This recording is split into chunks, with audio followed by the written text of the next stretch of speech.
Hello, everyone. I'm Brian Cummins, and welcome to my sixth episode of What Athlete Leaders Can Do.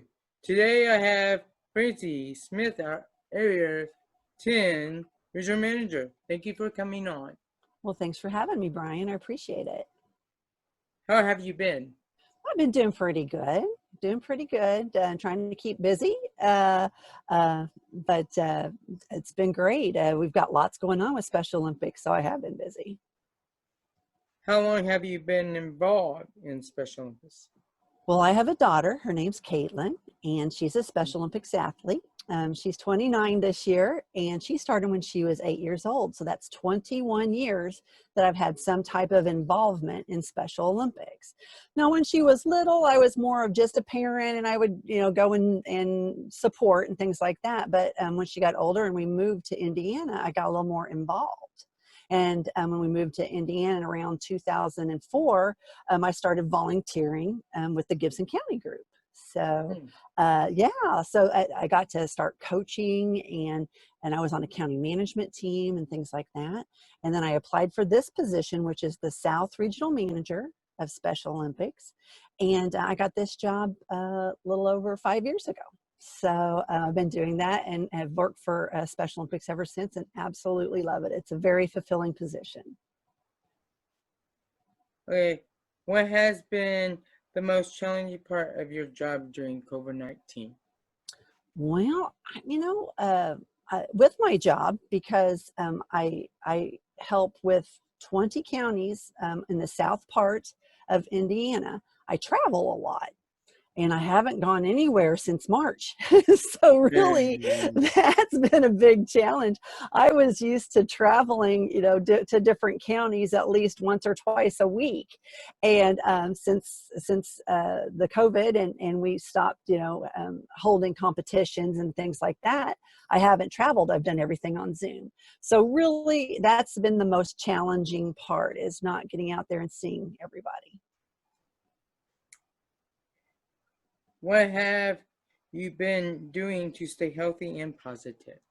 Okay, well, I have been walking every morning. I live in Princeton, and we have a wonderful walking path, and it's not really super busy, and it's easy to socially distance. So I get up every morning when my family goes to work. They leave pretty early in the morning, and I take a walk every day. And that makes me start my day on a positive note. I always feel much better when I get my walk in.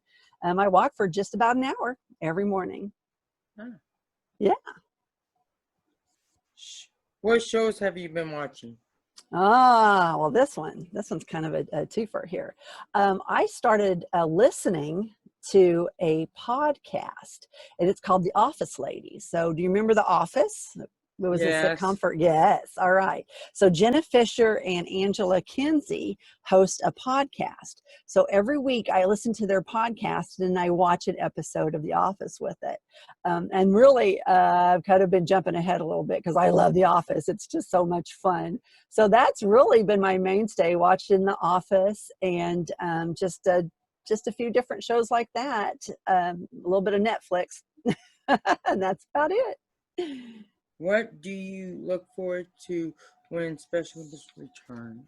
Well, definitely. Well, we talked about traveling before, but in those travels, I get to see the athletes, and I'm ready to see the athletes, see my county programs, and watch some competition, because our competitions are the best and the best thing to be a part of. So I'm looking forward to those type things whenever we're ready to return to play.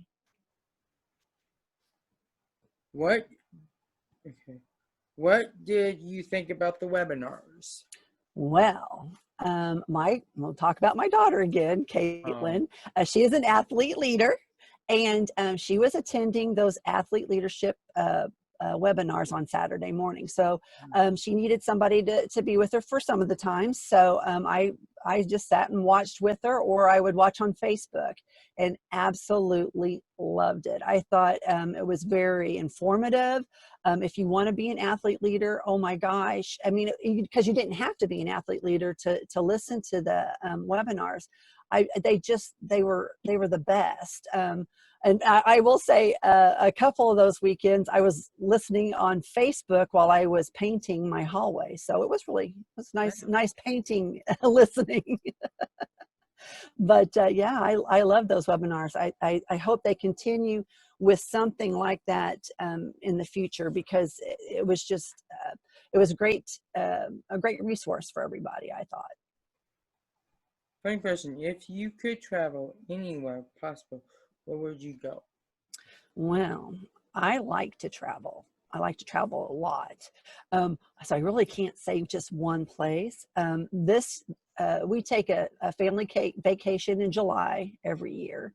Last year we got to go to Colorado, which was amazing.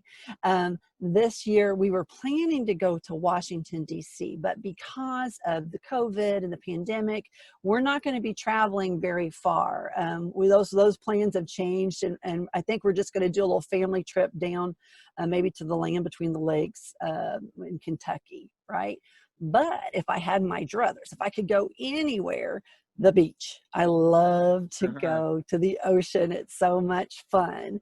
And that beach could be anywhere. Yeah, it's fun. What can members of our Special Olympics community do to help each other? Okay, well, I want to think about like athletes like yourself. So because we haven't been together very much lately, I think as Special Olympics athletes, it would be great for you and your athlete, fellow athlete leaders to possibly reach out to those athletes that we haven't heard from, during this time. Just check in, see how they're doing, reach out on the phone or like this via Zoom. I mean, you could have a Zoom meeting with just all your friends. And I know with Zoom, you have to have technology, but you can pick up the phone and call somebody and just to say, hey, how's it going? We haven't seen each other in a while. Checking in on people, I think, would be great. Moving forward as athlete leaders like yourself, I think it's important, to talk to other members of the community that are potential athletes to see if they want to get involved and let them know, just spreading the word of how much fun it is and how the activities are amazing, and also reaching to the community for volunteers, because our programs are ran by volunteers and we need volunteers to keep the programs going. So those are all things you can do to reach others through Special Olympics. Is there anything you would like to say? Well, thank you for having me. That's one thing. But also, we're right in the back of you. You see the 2020 Summer Games, where we have the sports and fitness challenge happening. I just want to encourage all the athletes out there to get involved, be a part of this. It's going to be fun. It's going to help you ramp up physically for when we do return to play, because we're going to be starting different sports, and if we've been sitting around for 3 months, it's going to be rough on us. So this is going to be an amazing opportunity for everybody to get healthy and get active and start moving again. You're also going to earn points for your county program doing that. You're going to get a ribbon for participating, but you're also earning points as a team. So there's different divisions, and you guys are in Division A. Vanderburgh County is. It's the largest division. It's all the big counties. And so the more athletes that you have participate, the more points you'll get. And it's going to help for Summer Games 2021. You'll be able to get a discount the next year for however many athletes that you have participate. So I just want to encourage everybody to be a part of this and help yourselves to feel better and get moving and staying active. Thank you, Francine Smith, our regional manager of Special Olympics, and you are wonderful for coming on my podcast.